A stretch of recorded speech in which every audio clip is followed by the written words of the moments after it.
सहना भवतु सहनौ भुनक्तु सह वीर्यं कर्वावहै तेजस्विनावधीतमस्तु मा विद्विषावहै। शांति शांति शांति। सबको सादर नमस्ते जी। वैदिक प्रज्ञा व्याख्यान माला में आप सभी का हार्दिक स्वागत है।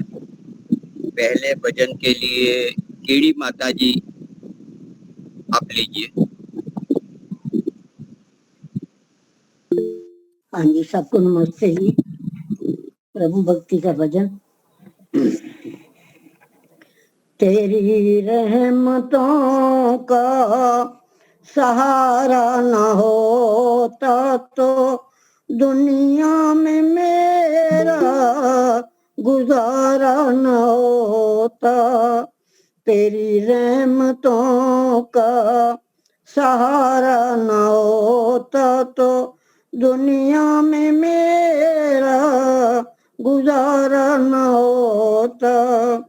तेरी रहमतों पे जिंदा हूँ मालिक, तेरी बंदगी से बंदा हूँ मालिक। अगर तू न होता तो मेरा कौन होता तो दुनिया में मेरा गुजारा न होता।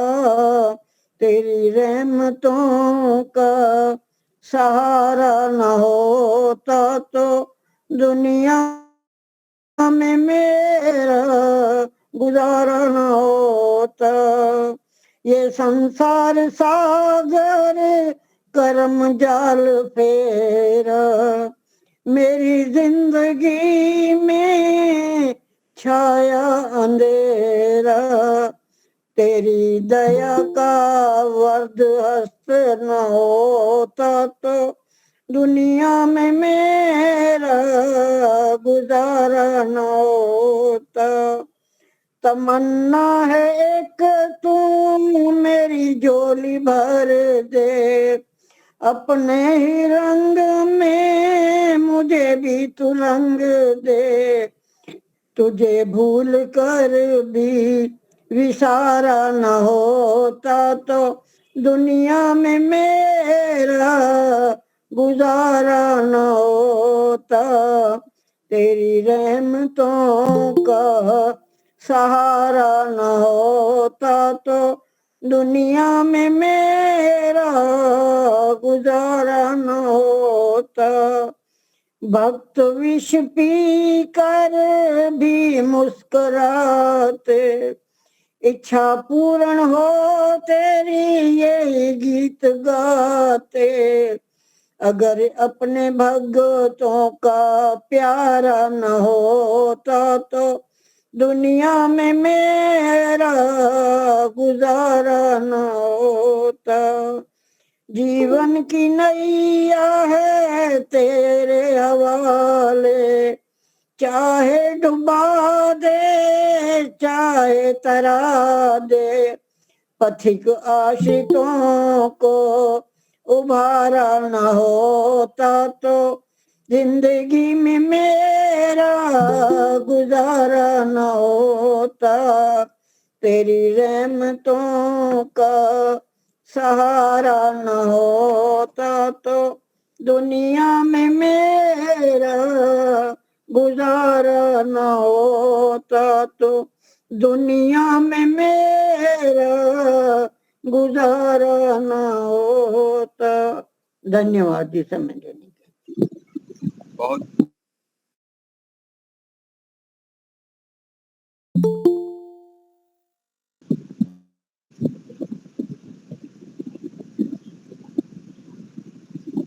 लीजिए अंजू जी।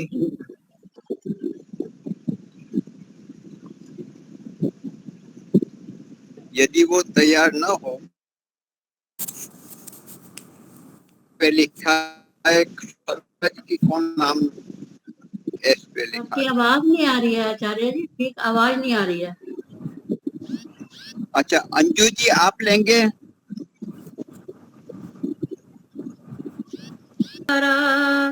तुझसे नेह लगाऊं, घट घट व्यापी की छाया में श्रेष्ठ मार्ग पर जाऊं।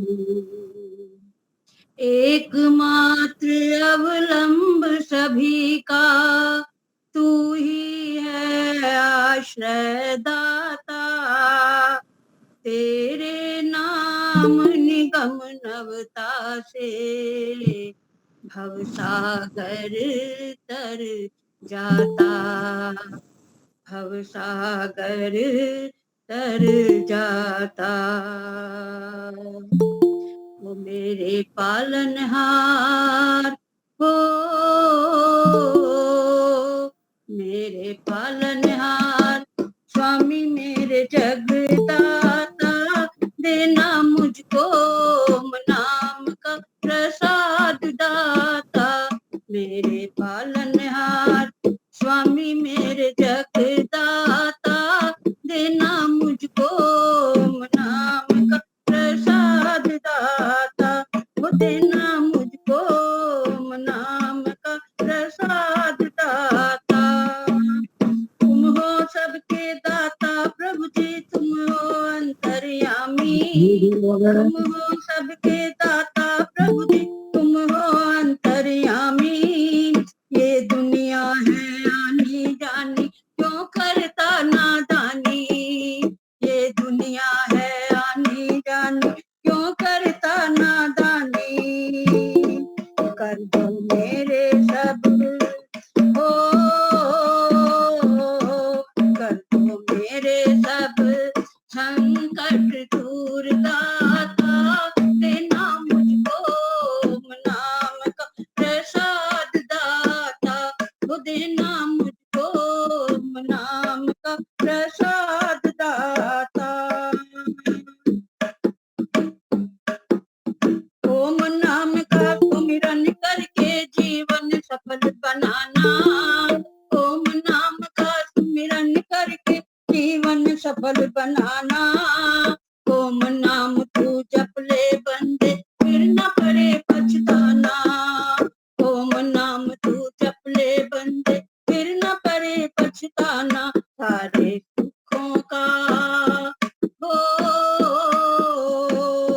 सारे सुखों का है तू ही भंडार दाता, देना मुझको नाम का प्रसाद दाता, वो देना मुझको नाम का प्रसाद दाता। ओ घट घटवासी ओ महियों, वो है अविनाशी ओ महियों, वो सबका साथी ओ महियों, वो सच्चा साथी ओ महियों। ना मेरे पालनहार, स्वामी मेरे जगदाता, देना मुझको नाम का प्रसाद दाता। तेरी मेरी करते करते जीवन तूने खोया, तेरी मेरी करते करते जीवन तूने खोया। अब तो कर ले होश तू बंदे, जो तूने है बोया, अब तो कर ले होश तू बंदे, जो तूने है बोया। ओम नाम ही है ओ,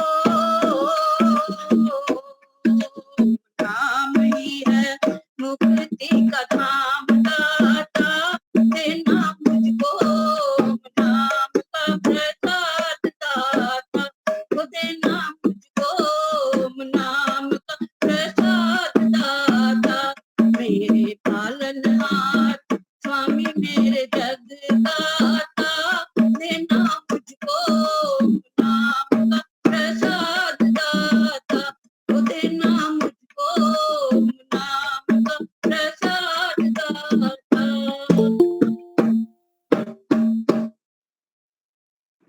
बहुत बढ़िया, बहुत अच्छा, बहुत अच्छा। बहुत अच्छा। ढोलक के साथ ओम नाम का सहारा लेके जिंदगी पूरी करो।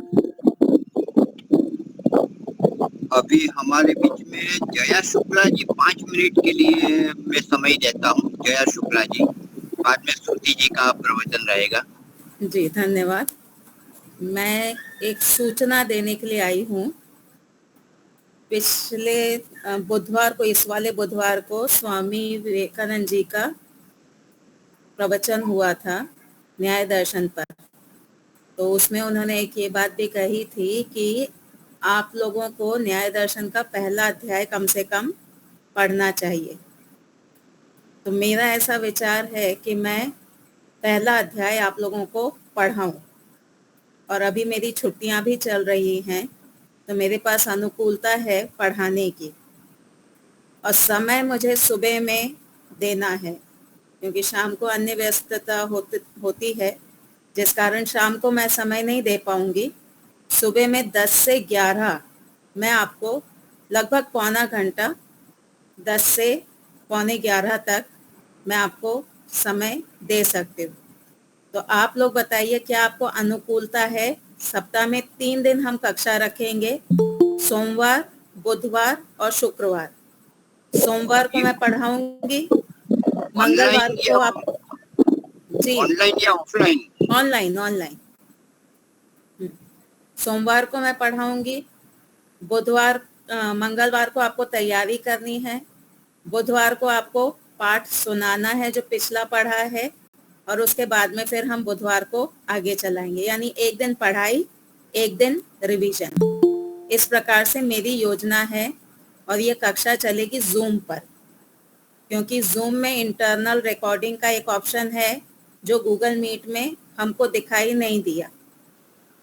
तो आप में से किसी की रुचि है ये कक्षा में आने की? रुचि तो जरूर है आचार्य जी। हाँ, समय की अनुकूलता थोड़ी कम बैठती है। किस समय की अनुकूलता कम है? हाँ, मैं जाता हूँ, मतलब आपकी आवाज अच्छा, जी। सोम, बुध और तीसरा शुक्रवार, एक दिन पढ़ाना, एक दिन गैप। वो तो बहुत अच्छा। जी शशांक जी। 11 बजे रखे ना तो अनुकूलता ज्यादा रहेगी। 11 से 12 रख दीजिए। हाँ, मैं तो तैयार हूँ। पारुल जी। हाँ, 11 से 12 तक में रखें ना तो अच्छा रहेगा, क्योंकि 11 सुबह से हमारे 12। क्लास चलते हैं और फिर आके थोड़ा हाउस होल्ड वर्क होता है, इसीलिए। अच्छा, दीपालिका जी। क्योंकि स्टेडी बैठ सकेंगे हम। हाँ जी, हाँ। 11 से 12। अन्य लोगों का क्या विचार है? ठीक है, चलेगा, हमें चलेगा। चलेगा। मैं भी तैयार हूँ। कब से प्रारंभ करना है? इसी सोमवार से। ये पौने घंटे का रहेगा, कारण ये कि जूम में, हाँ,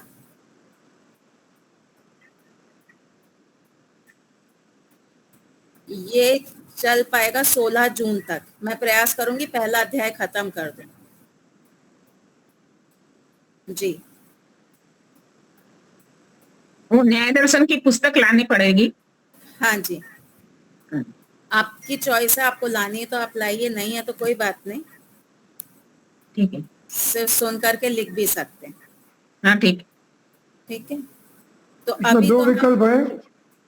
दो विकल्प है जी, आचार्य ज्ञानेश्वर जी ने एक छोटी पुस्तिका निकाली थी न्याय दर्शन के आधार पर, बहुत साल पहले। उसमें कुछ जी। पहला अध्याय सूत्रों को लिया था उन्होंने, वो भी हम ले सकते हैं। उदय शास्त्री का पूरा न्याय दर्शन भी है, और ये दोनों ना हो तो सत्य की खोज पुस्तक में से ही उस शुरुआत के सूत्र भी हम ले सकते हैं। सत्य की खोज पुस्तक में शुरुआत के कम सूत्र हैं, पहले अध्याय के कम सूत्र हैं, कुछ ही हैं। उसमें 5वें अध्याय के अधिक हैं। उसमें तो जो गलतियां बताई हैं 54 प्रकार की, उस पर फोकस है। लेकिन ज्ञानेश्वर जी की जो पुस्तक है उसका PDF मेरे पास है, मैं महेंद्र भाई को भेज दूंगी, वो आप ग्रुप में डाल सकते हैं। हाँ, ज्ञानेश्वर जी वाली तो है हमारे पास। हाँ वो छोटी वाले, हाँ वो तो सबके पास होगी शायद। हाँ हाँ वो पीडीएफ डालेगा। हाँ, तो मेरा नंबर ग्रुप में है, जया शुक्ला के नाम से ग्रुप में मेरा नंबर है। आप लोग मुझे एक मैसेज कर दीजिए, दूंगी एक बार। एक ही लिंक रहेगा, जैसे अपने दीपालिका बेन करती है ना, एक ही लिंक रहता है हर रोज का, तो वैसे ही एक लिंक रखेंगे। हम सोमवार से शुरू तो करते हैं 10 से 11, फिर देखते हैं कि कैसा रहता है, उसके बाद में फाइनल कर लेंगे कि अगर ठीक चलता है तो ठीक है, संख्या आदि देखेंगे। समय अगर जैसे पारुल बेन कह रही 11 से 12, तो वो भी हम विचार करेंगे उस पर। ठीक है महेंद्र भाई, ठीक है जी। उसकी रिकॉर्डिंग भी होगी ना बाद में? मैं रिकॉर्डिंग तो करूंगी, अब वो यूट्यूब पे अपलोड करने वाला ऑप्शन मुझे देखना पड़ेगा। वो रिकॉर्डिंग तो मैं दीपालिका कर बहन जी का जो यूट्यूब है इसमें आ जाए तो हम बाद में भी पढ़ सकते हैं। दीपालिका जी का यूट्यूब ना? जी जी हाँ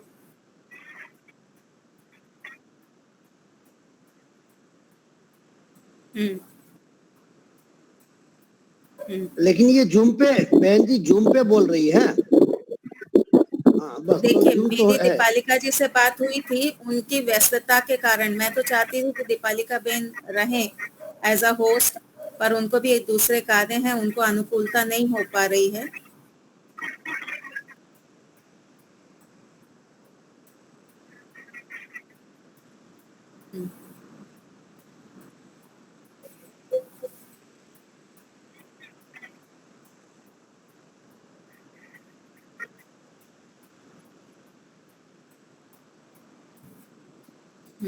अगर हम आपका 11:30 तक चलता है,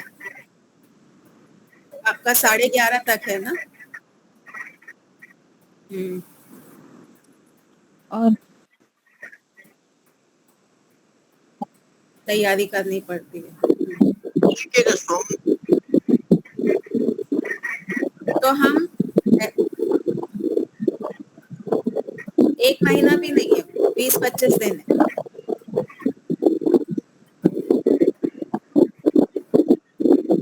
बहुत बहुत धन्यवाद दीपालिका जी। 10:30 तो बजे हम सोमवार। जी जी 16 तारीख जून की आप बता रही हैं, 5 दिन और कर लो इस महीने के, तो 21 दिन हो गया। उसमें रहने का तो ऑल्टरनेट डे है, 11 सिटिंग ही होगा। पहले हम सोमवार को शुरू करते हैं, फिर देखते हैं। अगर एक अध्याय हमारा जल्दी हो जाता है तो फिर हम पहले खत्म कर देंगे।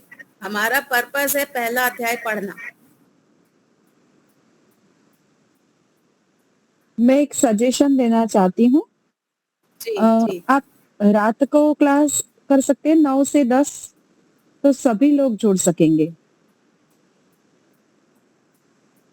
हाँ, बहुत अच्छा 9 से 10 ऑप्शन है। बिल्कुल सही ऑप्शन है, जो हमारे पांडे गुरुजी लेते थे, तो सब फ्री होते थे और बिल्कुल रिलैक्स मोड में अपनी पुस्तक लेके बैठ सकते हैं। सबको अनुकूलता है 9 से 10 की? जी हाँ हाँ तो 9 मुझे से है। 10 9 से 10 फाइनल कर लें। कर लो। हाँ, तो अगर हमारा नहीं हो पाता तो मैं स्कूल के बाद भी पढ़ा सकती हूँ। सोमवार को 9 से हम प्रारंभ करते हैं। हाँ ठीक है, तो सोमवार से हम रात्रि को प्रारंभ 9। करते हैं 9 से 10। दीपालिका जी, लिंक विंक अब आपकी जिम्मेदारी नहीं, आप ही होस्ट रहेंगी गूगल मीट वाला ही। हाँ ठीक है, हाँ ठीक है, हाँ ठीक है। हाँ हाँ, बार को रात को 9 से 10 मिलेंगे। ठीक है, चलिए आप सबका बहुत बहुत धन्यवाद। श्रुति बहन जी क्षमा करिएगा, आपका समय ले लिया हमने थोड़ा। हाँ कोई बात नहीं, 10 मिनट ज्यादा होगी। लीला बहन जी भी चिंता नहीं, वो 10 मिनट ज्यादा बोल लेंगे और क्या, 5-10 तक चलेंगे। ठीक है, ठीक है, चलिए सबको धन्यवाद, नमस्ते।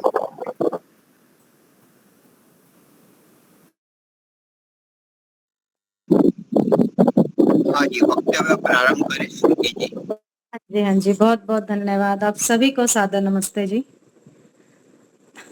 बहुत सुंदर कार्यक्रम और आदरणीय जया जी ने बहुत अपना उत्तम विचार रखा अपनी कक्षा के विषय में। आप सभी अवश्य जुड़े, प्रयास कीजिए जुड़ने का।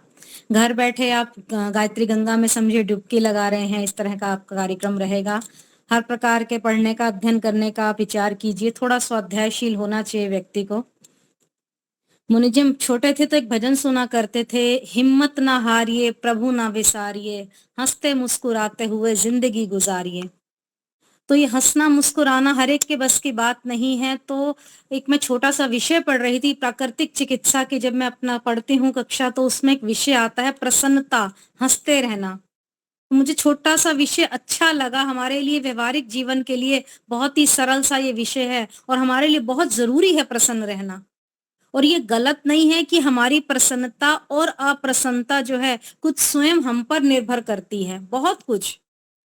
जब हम ख्याल करते हैं कि हम प्रसन्न हैं तो हम जरूर प्रसन्न हैं, और जब हम ख्याल करते हैं कि हम अप्रसन्न और खिन्न हैं तो उस वक्त हम अप्रसन्न और खिन्न हो जाते हैं।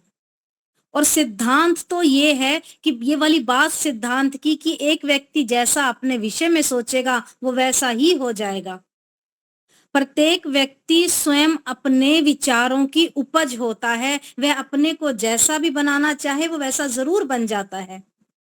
इसलिए व्यक्ति को सदैव प्रसन्न रहने का प्रयास करना चाहिए। और ये बात बहुत ही दृढ़ता से कही जा सकती है कि संसार में विषाद का जो कारण है, संसार की वस्तुओं की आसक्ति है और हमारी तत्संबंधी हमारी कमी ना पूरी होने वाली हमारी अभिलाषाएं हैं।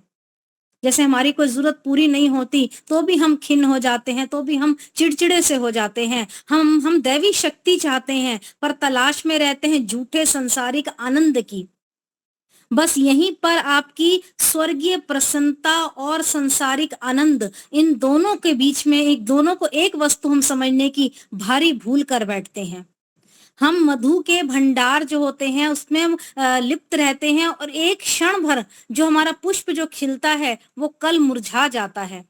इस तरह हम ठगे जाते हैं जीवन में और परिणाम स्वरूप चिंता और अप्रसन्नता के सिवा हमारे हाथ में कुछ नहीं लगता। अर्थात हम प्रेजेंट में नहीं चलते, हम लोग चिंता में डूबे रहते हैं, अप्रसन्न रहते हैं कि ये हो जाएगा वो हो जाएगा। जो हमें खिलते हुए रहना चाहिए वो हमारे जीवन से दूर हो चुका होता है। और उस मनुष्य को संसार में सदा सर्वदा प्रसन्न और सुखी रहना है तो चाहिए कि संसार में किसी भी वस्तु से व्यक्ति दिल ना लगाए, केवल काम भर से काम रखे। यही आसक्ति योग में हमें सिखाता है। किसी वस्तु से इतना अटैच नहीं होना, मोह नहीं रखनी, अपने को संसार से अलग रहकर आपने मस्त रहना है। जैसे एक जल का जो वो होता है ना, कमल पत्र पर एक जल की बूंद जो होती है, प्रसन्नता पूर्वक मस्ती करता हुआ इधर उधर हिलता रहता है, सदैव आनंदित दिखता है। और कहते हैं जीवन की सरिता का बहना कभी नहीं रुकने वाला। उसके किनारे खड़े होकर केवल देखते रहना उसमें उठने वाली तरंगों को।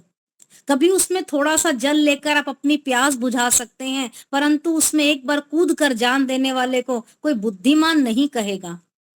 इसी वजह से लंदन का एक बहुत अच्छे राइटर हैं लॉर्ड एडबरी, उनका कहना था जहां बुद्धि है वहीं प्रसन्नता है। तो वास्तव में प्रसन्नता वह अभूतपूर्व शक्ति है जो हतोत्साहित होने पर हमें धैर्य प्रदान करती है, दरिद्र अवस्था में धनी बना जाती है और असहाय अवस्था में मैत्री और सहानुभूति दिखलाती है। इसलिए सदैव प्रसन्न रहना चाहिए, कभी हिम्मत नहीं हारनी चाहिए। और प्रसन्न व्यक्ति सभी को अच्छा लगता है। और अगर हमें प्रसन्नता प्राप्ति करनी है तो उसके कुछ साधन है जीवन में।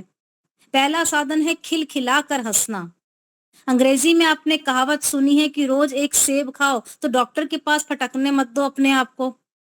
इंग्लैंड में एक दूसरे प्रसिद्ध लेखक ने बड़ा सुंदर लिखा कि रोज एक बार खिलखिलाकर हंसो और बीमारी को अपने पास आने ही मत दो। इस डॉक्टर का कहना है, जो उसने बात लिखी थी या लेखक जो भी था, उसने लिखा है कि अपने बालकों को फुर्तीला बनाना है, निरोगी रखना है तो उनको हंसते रहना बहुत ही आवश्यक है।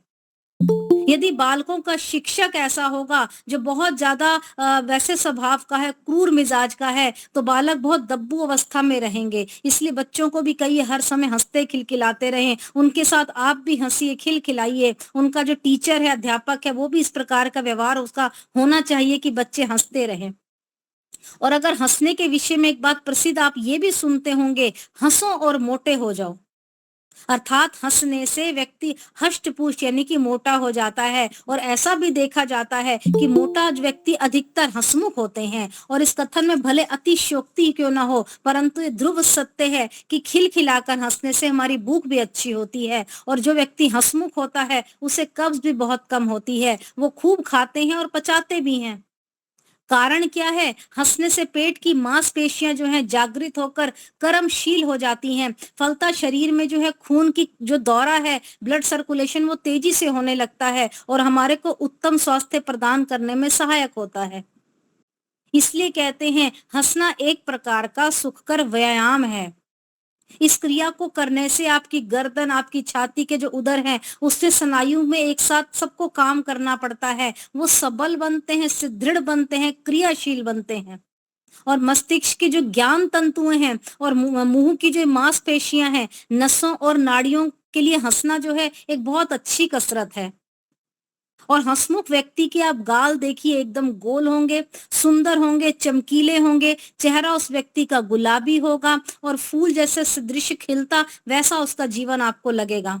और जिसको हंसने की आदत है उसको कभी भी फोड़े वाले रोग नहीं होंगे, क्योंकि हंसने से ना फेफड़ों वाले रोग नहीं होंगे, क्योंकि हंसने से फेफड़ों में ताजी हवा हर वक्त आती जाती है, जो आपके स्वास्थ्य के लिए बहुत उत्तम है। ये हम आकाश तत्व चिकित्सा में पढ़ रहे थे। आप सब योगी जन यहाँ बैठे हैं, सभी जानते हैं इस विषय के बारे में। हंसना सभी के लिए बहुत ही लाभदायक है। और कहते हैं हंसना बहुत ही रोगों की रामबाण औषधि है। क्षय जैसे भयंकर से भयंकर रोग भी हंसने के जादू का काम कर जाते हैं कि आप बहुत पुराना जो हमारा मर्ज है वो भी ठीक हो जाते हैं। पुराने कब्ज के मरीज को आप देख लो, पेरिस में एक डॉक्टर है, अपने रोगियों को केवल और केवल हंसाकर आश्चर्यजनक ढंग से उनके रोग दूर करता था। वो प्रत्येक रविवार को एक हॉल में अपने रोगियों को बिठाता, उनकी आंखों पर पट्टी बांधता, फिर ग्रामोफोन पर एक ऐसा रिकॉर्ड बजाता था वो जो हास्य रस से परिपूर्ण होता था और जिसको सुनकर उनके सारे रोगी एक साथ हंसना आरंभ कर देते थे। और इस प्रकार हंसी मजाक वाली बातों से पूरा हॉल जो है उनका गुनगुना जाता था, एक कहों से गूंज उठता था। और इस प्रकार डॉक्टर का ये कहना था कि दूसरों को हंसते हुए सुनने से, जो हम डॉक्टर हैं मरीजों को इस प्रकार सुनेंगे तो मरीज का स्वास्थ्य बहुत ही जल्दी अच्छा हो जाएगा, वो जल्दी उनमें सुधार होगा। और एक बार किसी समाचार पत्र में बड़ा सुंदर छपा था कि एक व्यक्ति ज्वर से पीड़ित हो गया। डॉक्टर ने उसको क्या किया, पीने की एक दवाई दी। अब वो पीने की दवाई थोड़ी कड़वी तो होती है। अब उस व्यक्ति का जो एक पालतू बंदर भी था घर में, अब मालिक को दवा पीते देखकर बंदर को भी वही सूझा, उसने भी मौका पाकर थोड़ी सी दवा स्वयं पी ली। अब दवा थी कड़वी, अब कड़वी दवा पीते ही बंदर अजीब से मुंह बनाने लगा। इस संबंध में वो मालिक को दोषी समझकर उसे घुसड़ने लगा, ऐसे थोड़ा सा छटपटाने सा उसको ऐसे खींचने नोचने लगा। जैसे बंदर की उस समय की जो विचित्र भाव भंगिमा थी उसको देखकर रोगी को बहुत हंसी आई। वो हंसते हंसते इतना लोटपोट हो गया, लगातार आधे घंटे तक व्यक्ति हंसता रहा। डॉक्टर ने आधे घंटे बाद उसको आकर देखा तो उस रोगी का ज्वर बिल्कुल उतर चुका था, जो उस समय बहुत अच्छा महसूस कर रहा था। ऐसे ही महात्मा गांधी के विषय में हम पढ़ रहे थे। उन्होंने जब गोलमेज सम्मेलन किया, लंदन जब वो गए हुए थे, तब वो एक लंदन की पूर्व की बस्ती में ठहरे। एक दिन कुछ पड़ोस के बच्चों ने आकर गांधी जी से पूछा कि गांधी जी, आप हमारे लिए क्या संदेश लाए हो, कुछ हमें संदेश तो दीजिए आप। तो गांधी जी ने बड़ा सुंदर कहा कि सुबह सवेरे उठते ही तुम सब 2-3 मिनट जोर जोर से हंसो, फिर एक सप्ताह पश्चात मेरे पास आना। अब बच्चों ने अपने मित्र जो है गांधी जी, उनकी जो आज्ञा है उसका अक्षरशः पालन किया। अब वो उनकी बात सुनकर सुबह सुबह हर गली हर कूचे के बच्चों के घर से खिलखिलाने की आवाजें आने लगी। वो बिना बात ही 2-3-4 मिनट तक खूब खिलखिलाकर हंसते और बहुत देर तक हंसते रहते। मोहल्ले वालों ने इस बात को देखा तो बड़ा ही अचंबा हुआ। सारी बातों का उन्होंने पता लगाया। फिर उन्होंने गांधी जी से पूछा कि आपने बच्चों को ऐसा क्या सिखा दिया। गांधी जी ने उत्तर दिया कि 1 सप्ताह के बाद ये सप्ताह बीत जाए फिर मेरे पास आना। और जब 1 सप्ताह बीता तो बच्चे पुनः गांधी जी के पास आए। तब गांधी जी ने देखा कि उनके कहने से बच्चे और उनके घर वाले सभी का स्वास्थ्य पहले से बहुत अच्छा हो गया। बच्चों के गालों की जो सुर्खी है अधिक चमक बढ़ गई है। अब बच्चे जो घर में मचलते नहीं, जिद नहीं करते, बच्चे माताओं की बातें भी मानने लगे। इस तरह से गांधी जी ने एक संदेश घर वालों के लिए दिया और सभी ने उनका धन्यवाद किया। अब प्रश्न ये उठता है कि अकारण ही हम हर समय कैसे हंस सकते हैं? हंसने का भी तो कोई मौका होता है जी। भाई हर हर कोई कैसे दुग्ध अवस्था में तो नहीं हंस सकता, किसी की मृत्यु पे भी कोई हंस नहीं सकता। इसलिए कहते हैं ठीक है मौके पर हंसिए, पर हंसने का मौका भी ढूंढिए और हंसिए भी। ऐसे बहुत से लोग मिलेंगे जिनको हंसना तो बिल्कुल आता ही नहीं है, और ऐसे लोगों को हंसने की कला सीखनी चाहिए और प्रयोग करना चाहिए। जब वो अकेले बैठे हों तो हास्य जो बात होती है, मनोरंजन की जो घटना होती है, उसका स्मरण करें और हंसें। दर्पण के सामने बैठकर कह कहा लगाएं। आप योग में भी जोर से हंसते हैं। छोटे छोटे बच्चों से बात करें, उनकी तोतली भाषा में उनके प्रश्नों का आप उत्तर दीजिए। आपको काफी काफी बातें आपको देखने को मिलेंगी बच्चों से भी। जो व्यक्ति कम से कम दिन में एक बार खिलखिलाकर हंसता है, उसका शरीर बिल्कुल स्वस्थ रहता है। और दूसरी बात आती है मुस्कुराइए। अब मुस्कुराहट जो है हंसने की, हास्य की छोटी बहन समझ लीजिए। मुस्कुराता हुआ चेहरा हर एक को पसंद है। मुस्कुराने से स्वयं को तो प्रसन्नता होती है, साथ ही सामने वाले को जब मुस्कुराता हुआ देखते हैं तो आपसे भी रहे बगैर रहा नहीं जाता, तो आप भी मुस्कुराते ही हैं। बड़ी से बड़ी तकलीफ का सामना आप करते हैं, हंसते मुस्कुराते हुए उसका सामना करने की कोशिश आप कीजिए। आपकी तकलीफ आधी रह जाएगी, शर्तिया बात है। जो हम लोग स्काउट्स एंड गाइड्स के बच्चे जो होते हैं, उनको हर मुश्किल का सामना करने की शिक्षा इस प्रकार दी जाती है कि हर समय मुस्कुराते रहिए, कोई सामना आ जाए तो भी आप हंसिए, हिम्मत रखिए। और रोगी को देखना है, अगर आप डॉक्टर हैं या कोई आप पड़ोसी भी हैं, रोगी को देखने जा रहे हैं, हंसते मुस्कुराते जाइए, मुस्कुराते हुए उससे बात कीजिए। आप उसके आधे दुख को आप हर लेंगे। जो व्यक्ति दुख और सुख दोनों में समान रूप से मुस्कुराता रहता है, वो धन्य है।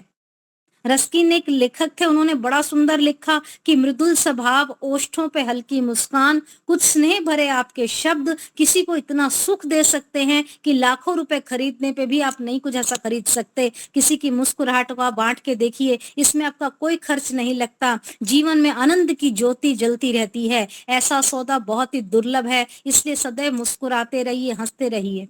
और फिर उसके बाद कहा गया गुनगुनाते रहिए।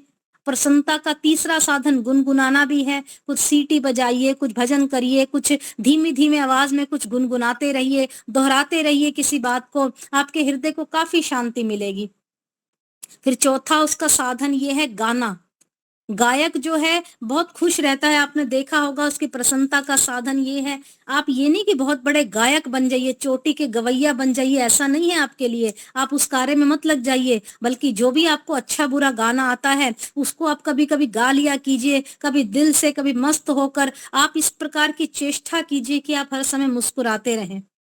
और अंत में ये कहना चाहूंगी कि एक मनोरंजन भी अपने जीवन में थोड़ा रखिए। अमात प्रमाद जिसको कहते हैं, थोड़ा मजाक हो गया, थोड़ा स्मरण शक्ति, शारीरिक शक्ति को आप जो आपके कुंठित ना कर दे, इस प्रकार आपका मनोरंजन होना चाहिए। काम चाहे आप कितने भी कीजिए सुबह से लेकर रात तक, परंतु लगातार करने पर आप उसमें थकावट का एहसास करते हैं, आपके अंदर तनाव एक जीवन में आ जाता है। तो उसके लिए थोड़ा बहुत मनोरंजन होना चाहिए, थोड़ा बहुत हंसी मजाक होना चाहिए। और लोग क्या है, अपने आप को जैसे भूल से गए हैं, आराम ही नहीं कर पाते हैं, तंदुरुस्त नहीं रख पाते अपने आप को। थोड़ा बहुत मनोरंजन से मतलब ये कि आपके शरीर का भी विकास हो, मन का भी आपका विकास हो, थकावट आपको जल्दी ना हो।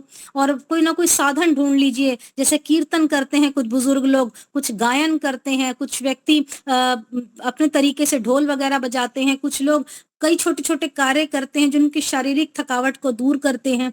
कुछ स्त्रियां पुरुष अलग अलग भाग नहीं ले सकते कार्यों में, तो रामायण, गीता, महाभारत, इस तरह की गीतों की श्लोक वगैरह पढ़कर हल्के हल्के उपन्यास और कहानियां पढ़ सकते हैं, स्वाध्याय कर सकते हैं, ढोलक पर अपने मधुर गीत गा सकते हैं, खुशी से झूम सकते हैं, अलग अलग गीतों को गाकर अपना दिल बहला सकते हैं।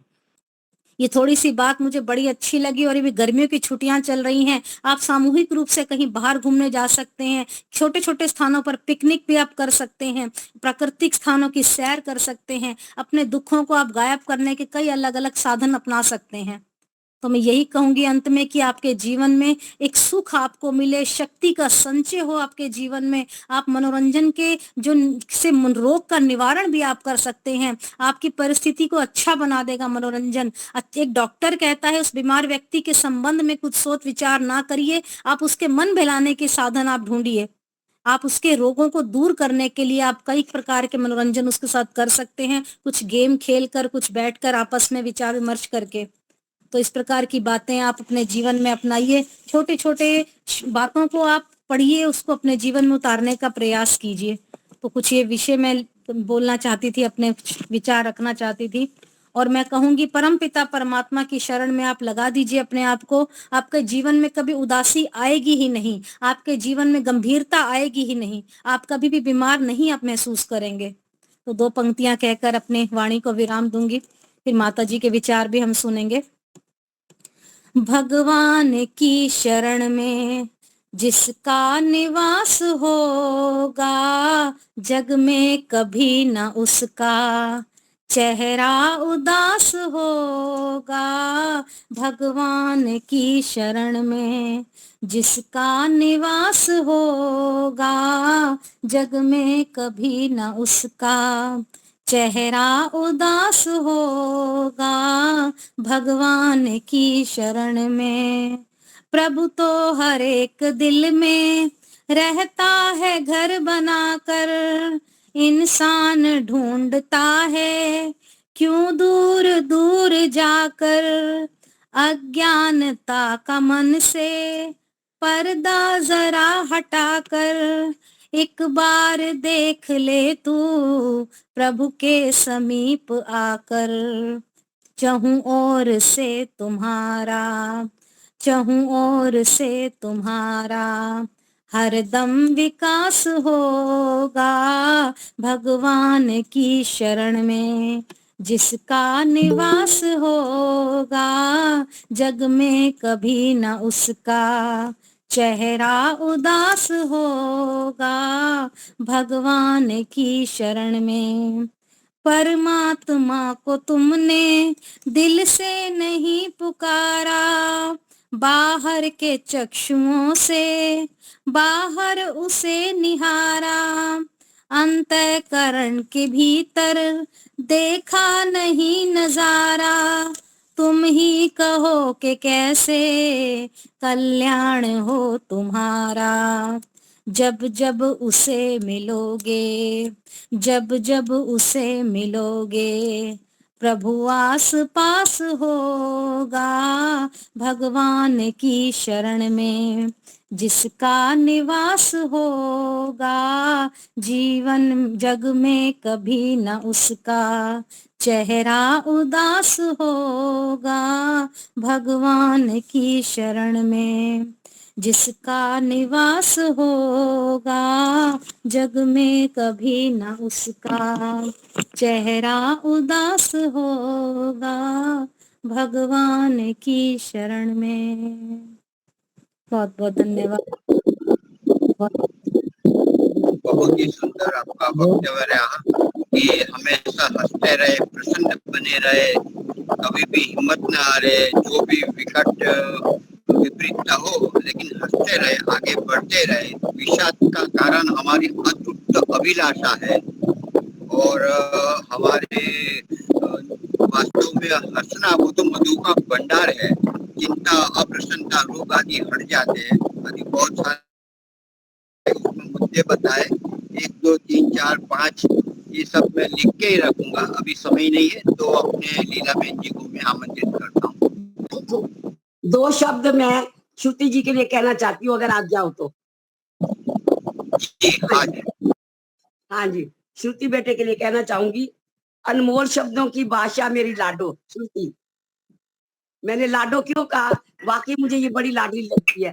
जब भी दर्शन करती हूँ तो मुझे बहुत ही लगता है कि ये शायद मेरी गोदी में खेली होगी। और मेरी आयु के अनुसार, क्योंकि मेरी 84 प्लस है, उस हिसाब से मेरे लिए लाडो ही है, बेटी है। अनमोल शब्दों की भाषा मेरी लाडो। अच्छा व्यवहार मनुष्य को भाषा बना देता है। मेरे विचारों के अनुसार असली धनवान वो होता है जिसके पास अच्छी सोच, मधुर व्यवहार और अनमोल विचार है। मैं तो यही प्रभु से प्रार्थना करती हूँ कि हम भी आपके पद चिन्हों पर अनुसरण करें और हम भी इसी तरह कुछ आगे बढ़े।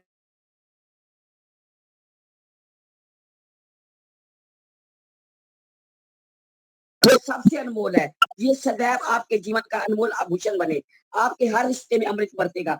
ये मेरे अंतर मन से दिया हुआ बेटी आशीर्वाद है। कहते हैं हर मर्ज की दवा नहीं है दवा खाने में, हर मर्ज की दवा नहीं है दवा खाने में, पर हर मर्ज की दवा है, पर हर मर्ज की दवा है हंसने और मुस्कुराने में। जैसा कहा है बेटी ने कि हंसना मुस्कुराना सबसे बड़ी औषधि है, और मैं भी यही कहती हूँ, और मेरी भी हंसना मुस्कुराना आदत है मेरी बहनों और मेरे बाल गोपालों, हंसना मुस्कुराना आदत है मेरी, सबको गले लगाना आदत है मेरी, कोई मुझे याद करे या ना करे, सभी अपनों को याद करना आदत है मेरी। और एक माँ की आप सभी याद रखना, हंसना, मुस्कुराना, शुक्राना और किसी का दिल ना दुखाना, ये 4 बातें इस माँ की याद रख लेना। बेटी ने बहुत कुछ कह दिया है, श्रुति ने, मेरे बोलने की कोई वो नहीं थी, लेकिन फिर भी मेरे मन में था कि 2 शब्द मैं अपनी बेटी के लिए जरूर करूं। मैं तो यही चाहती हूँ कि आप हर घड़ी हर पल हंसती मुस्कुराती रहें, जैसे दिख रही हैं। हंसना मुस्कुराना हर समय आपके चेहरे पे नजर आए। कहते कभी भी बाहर जाओ तो अपने माथे पे शीतलता और होठों पे मुस्कुराहट लेके जाओ, और जो लेके जाओगे वो लेके आओगे। मैं इन्हें अच्छी चीज दूंगी तो ये भी मुझे अच्छी चीज लौटाएंगी। अगर मैंने सब्जी अच्छी इनको दी है तो ये उससे भी अच्छी करके मेरे को लौटाएंगी। तो जैसे वचन जैसे शब्द हम इन्हें देंगे वो ही हमें लौट के मिलेंगे। तो मुझे बड़ा अच्छा लगा इनका हंसना और मुस्कुराना, और मैं भी चाहती हूँ हंसना मुस्कुराना आपके जीवन का अंग बना रहे, ये माँ का आशीर्वाद है। बाकी दिल में तो बहुत है, गंगा में जल बहुत है, गड़वी भरी न जाए, दिल में बातें अभी भी बहुत है, पर यहाँ सारी कहीं ना जाए, समय सीमा और स्थिति को देख के चलना चाहिए। उस हिसाब से मैं चाहती थी कि एक आधा भजन सुनाऊं, पर समय को भी देखते हुए तो विश्राम देना ही मुझे ठीक लगा है। तो अभी दिल में बातें बहुत है, बस मुस्कान कभी आपके होठों से जाए ना बेटी, मुस्कान कभी आपके होठों से जाए ना, अश्रु कभी आपकी आंखों में आए ना, ऐसा ख्वाब बेटी जो पूरा ना हो बेटी, ऐसा ख्वाब तुझे कभी आए ना, ऐसा ख्वाब तुझे कभी आए ना। बहुत बहुत धन्यवाद, मुझे आपने समय दिया, उसके लिए मैं पुनः आपको धन्यवाद चाहती हूँ, और आग्रह करती हूँ कि ऐसा ही समय हमारे जीवन में बार बार आए कि जब हम हंसते मुस्कुराते रहे और हंसते। मैं सच्चाई बता रही हूँ, इतनी एज होने के बाद मैं कभी अपने आप को बूढ़ा नहीं समझती, वृद्ध समझती हूँ, बूढ़ा नहीं।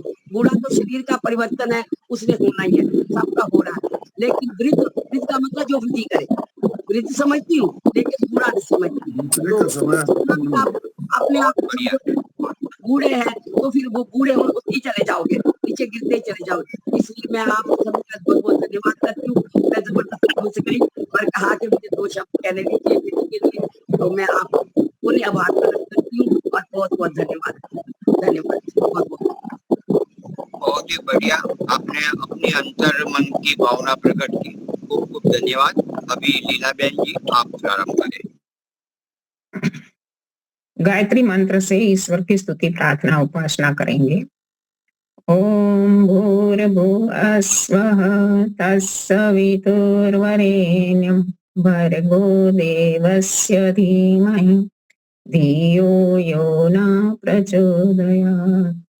सबका रक्षक, जगत के सब जीवों का आधार, जो प्राणों से भी प्रिय और स्वयंभू है, जिसके संसर्ग मात्र से संसार के सारे प्राणी सभी क्लेशों और दुखों से मुक्त हो जाते हैं, जो नानाविध जगत में सर्वत्र व्यापक होकर सबका पालन और पोषण करता है, सकल जगत का उत्पादक, सब ऐश्वर्य का दाता, जिसकी प्राप्ति में सभी की सब आशाएं एवं अभिलाषाओं की पूर्ति है, उस पवित्र परमात्मा के पवित्र तेज को हम अपने हृदय में धारण करते हैं।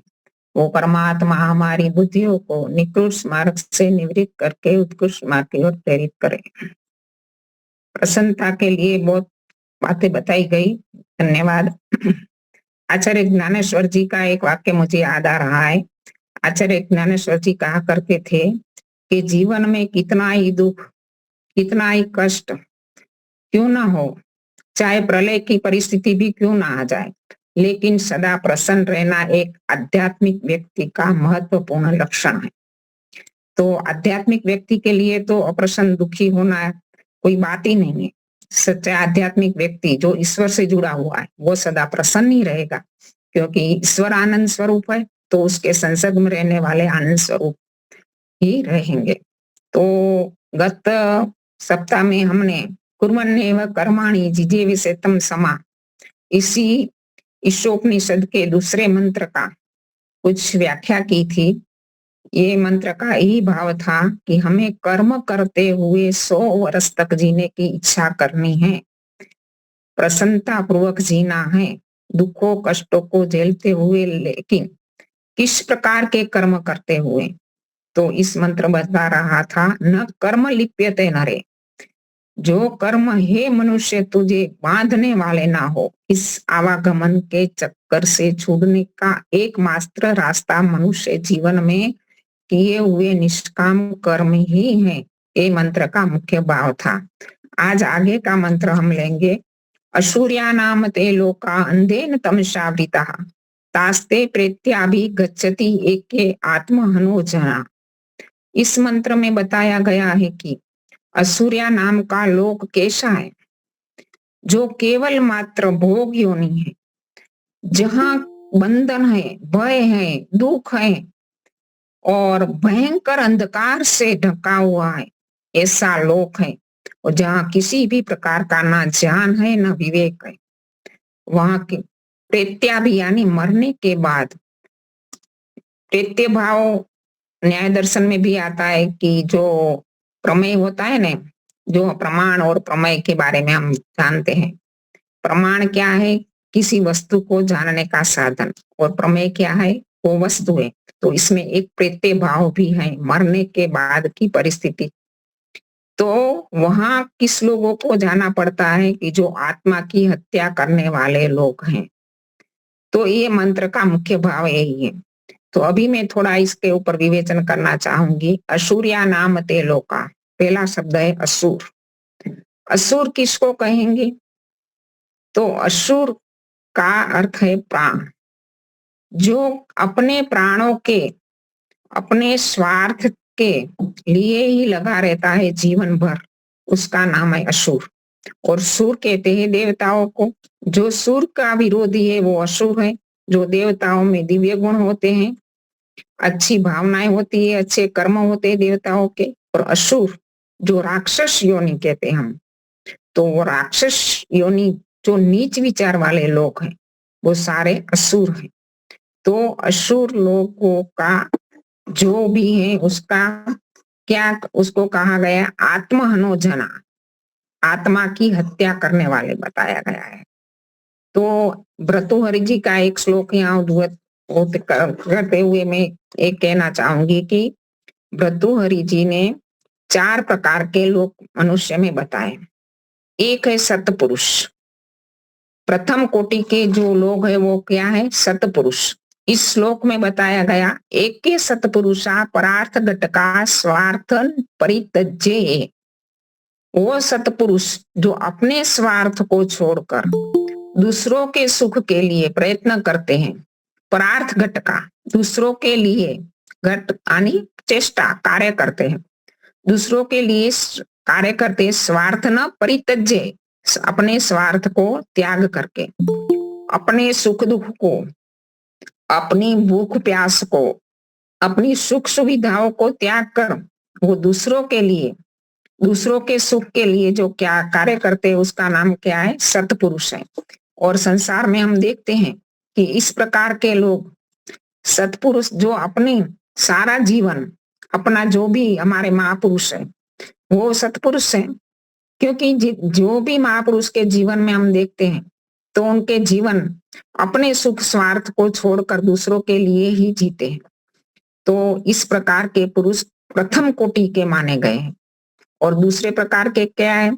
सामान्यस्तु परार्थरम उद्यम वृत्तः, सामान्य व्यक्ति है दूसरे प्रकार के, जो वो दूसरों के लिए उद्यम तो करते हैं, दूसरों के लिए परिश्रम तो करते हैं, लेकिन स्वार्थ अविरोध है न, ये अपने स्वार्थ को, अपनी सुख दुख को, अपनी सुख सुविधाओं को ध्यान में रखकर करते हैं। अपनी सुख सुविधाओं का त्याग नहीं करते वो लोग। अपनी सुख सुविधाएं बनी रहनी चाहिए, दूसरों का कल्याण समाज का काम करना है, लेकिन अपनी सुख सुविधाएं बनी रहनी चाहिए, ऐसा उनका विचार होता है।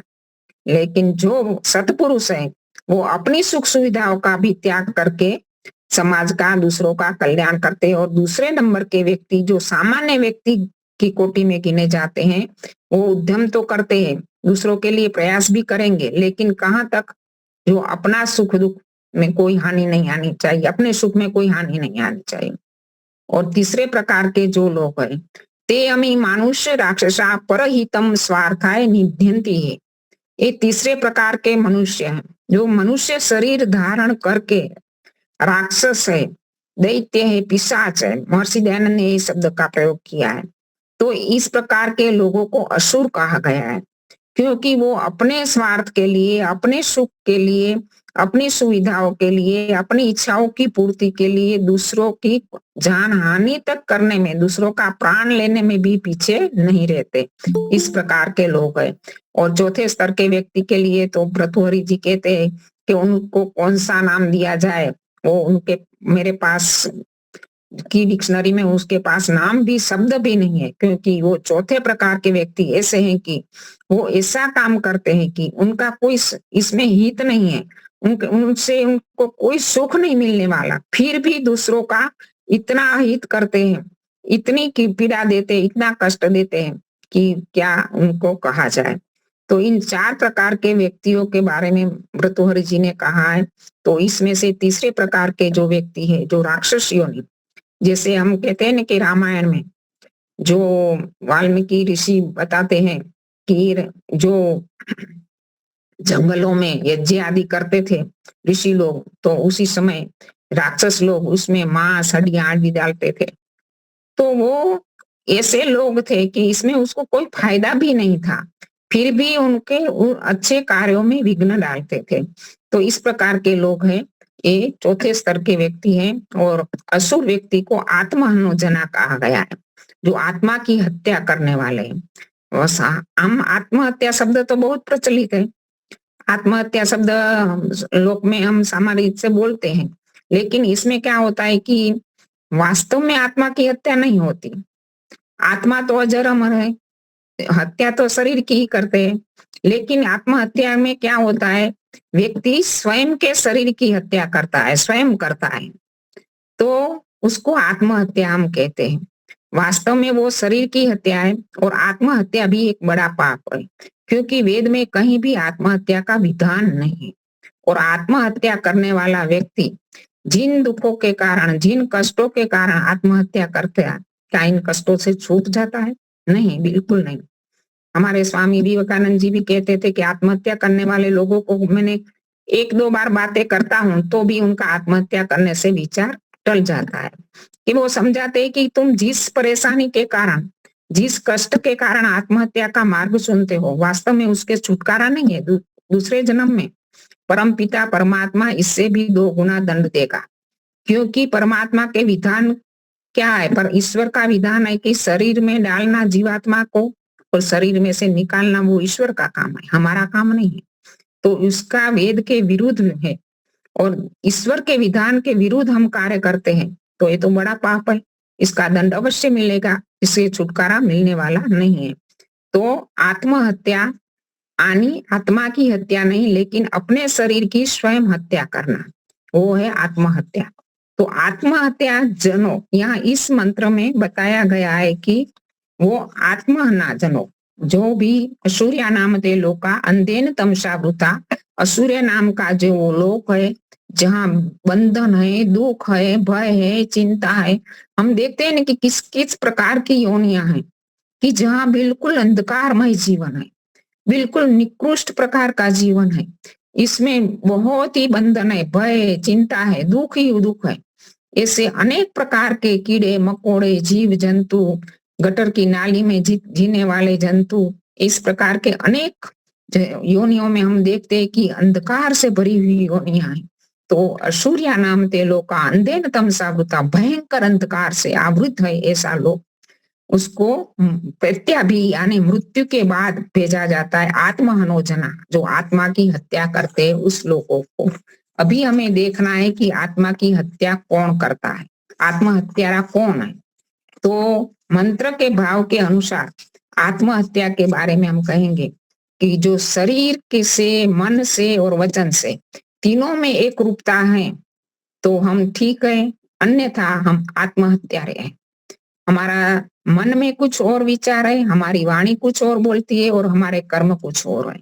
तो इस प्रकार का जो व्यक्ति व्यवहार करता है, जो कपट का व्यवहार कहा गया, जो झूठ का व्यवहार कहा गया, छल का व्यवहार कहा गया है, ऐसे व्यवहार करने वाले व्यक्ति को आत्महत्यारे कहते हैं। आर्य समाज की जब स्थापना हुई उसके शुरुआत के समय में जो भी हमारे व्यक्ति थे आर्य समाजी, वो बड़े ही शरीर मन वचन कर्म से एक रूपता वाले थे। इसलिए आर्य समाज का वैदिक धर्म का बहुत प्रचार हुआ।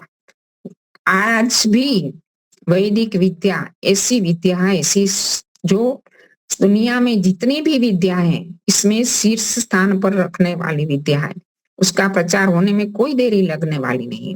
लेकिन वैदिक धर्मियों को, यदि हम वैदिक धर्मी लोग, आर्य विचार मानने वाले लोग अपने मन में, विचार में और वाणी में और शरीर से जो भी कार्य करे इसमें एक रूपता हो तो आने जो भी समाज वाले दूसरे लोग हैं उस पर बहुत बड़ा प्रभाव पड़ता है।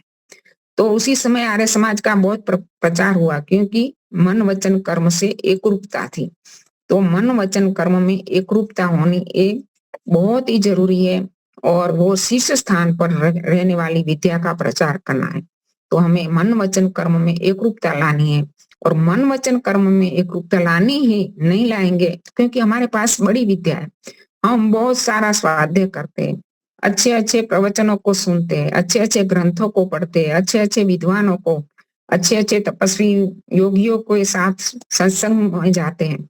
तो हमारे पास इतना सारा ज्ञान है और उस ज्ञान के अनुसार यदि हम नहीं चलते तो हम आत्महत्यारे कहे जाएंगे। क्योंकि महर्षि दयानंद ने इस बात को भली प्रकार कहा है कि आत्मस्थ ज्ञान है, जो आत्मा ने जो ज्ञान प्राप्त किया है उस ज्ञान के अनुसार यदि हम नहीं चलते तो हम आत्महत्यारे हैं।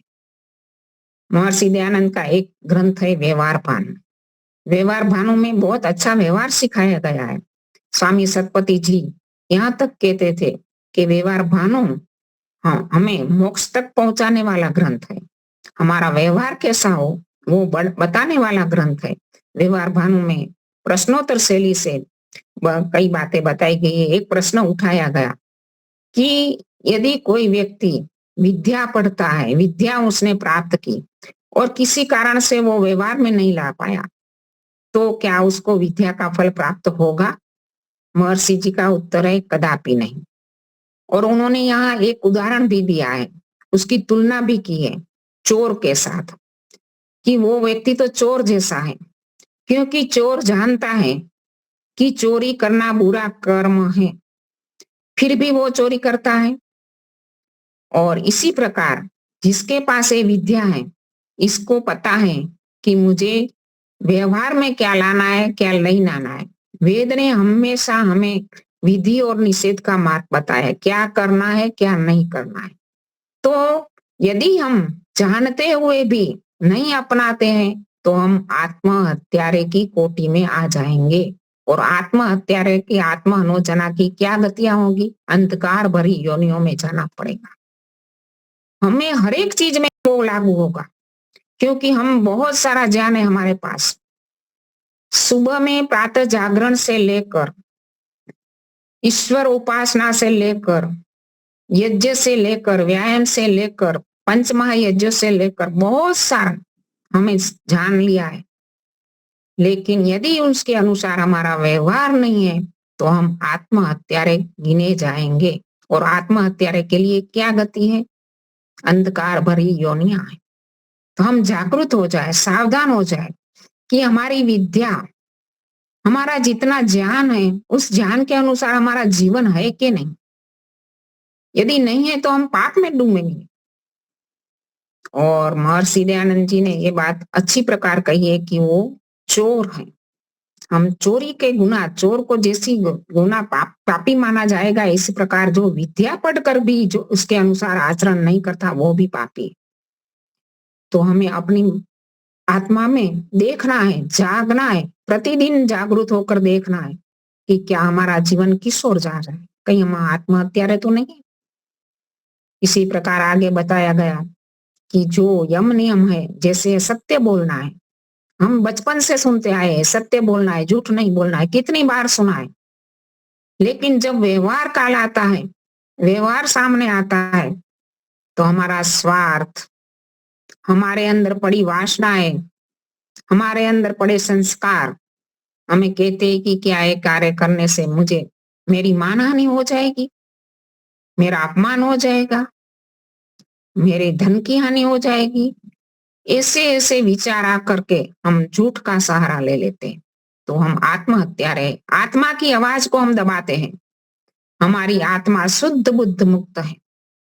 हमारी आत्मा को सदा सत्य ही प्रिय है।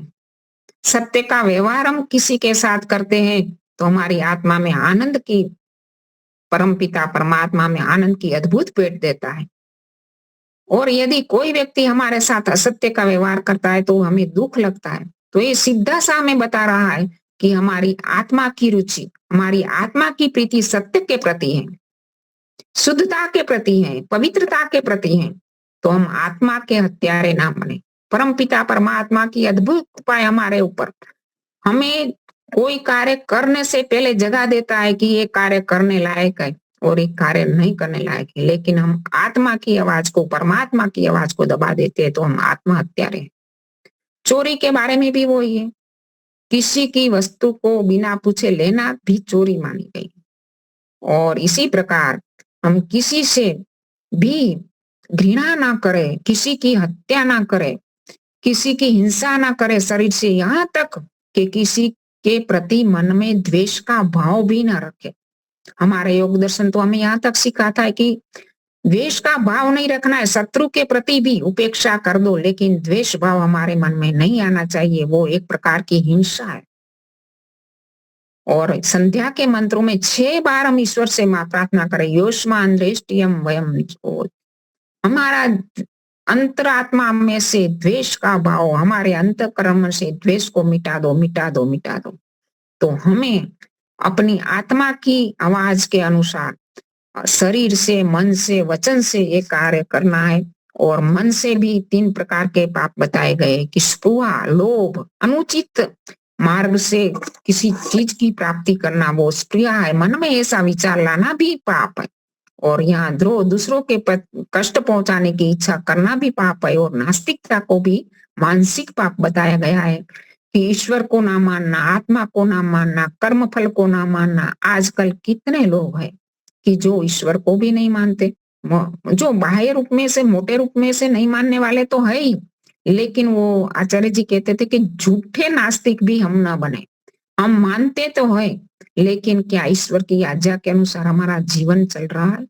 यदि नहीं चल रहा है तो भी हम नास्तिकता की कोटि में आ जाएंगे। तो हमें ये सारी बातों को देखकर आत्महत्यारे नहीं बनना है, क्योंकि हम यदि आत्महत्यारे बनेंगे तो अंधकार भरी योनियों में जाना पड़ेगा। तो आज से ही हम जागृत हो जाए, प्रतिदिन अपने जांच पड़ताल करें कि कहीं हम आत्महत्या के मार्ग पर तो नहीं जा रहे। प्रति पल अपनी आत्मा को, आवाज को सुने और सही मार्ग पर चले। तो मैंने मंत्र का भाव बताने का थोड़ा सा प्रयास किया, थोड़ा सा बाकी है, अगले सत्संग में बताएंगे। इति ओम शांति। बहुत ही सुंदर आपने असुर्या नाम ते लोकान देन तमसा मंत्र बताकर आपने कहा कि आत्महत्या हम न करें, आत्मा का हनन न करें। आत्मानन वह है जो वेद के विरुद्ध चलता है। आत्मानन वह है जो स्व आत्मा जो बोलता है उससे विपरीत चलना, वह भी आत्महत्या है। यम नियम का पालन नहीं करना, वह भी आत्महत्या है। राग द्वेष सहित जीना, वह आत्महत्या है। तो इस प्रकार से बहुत सारे आप बातें बताई, और भी बाकी है तो अगले सत्र में हम लेंगे। तो आज क्या हम कक्षा पूर्ण करते शांति पाठ के साथ।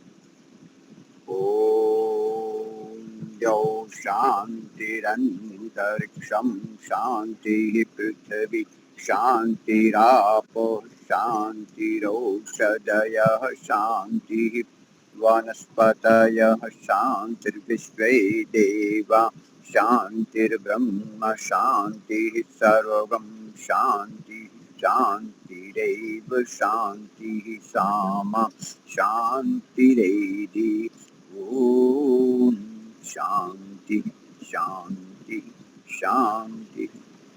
सबको सादर नमस्ते जी। सर्वेभ्यो नमः। कल पुनः मिलेंगे और कल स्वामी विवेकानंद जी का प्रवचन अहमदाबाद में बड़े हॉल में यूनिवर्सिटी के पास है लगभग, तो वहाँ हमें जाना चाहिए, अवश्य जाना है। शाम का समय है 6 से 8:30 बजे। तो जिसको आना है वो नाम लिखवा दे।